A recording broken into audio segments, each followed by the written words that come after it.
This breaking news.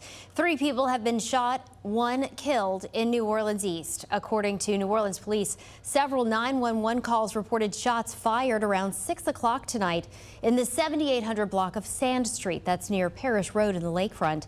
When officers arrived, they found a man who had been shot to death. They quickly learned, however, that he was not the only victim.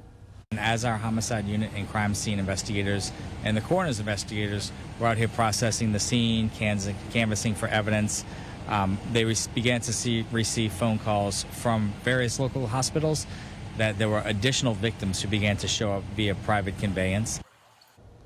Investigators say they are aware of 3 people who were shot. The 2 people who survived are being treated at University Medical Center. Police are asking for your help finding the person responsible. If you have any information, call Crime Stoppers. That number, 504-822-1111.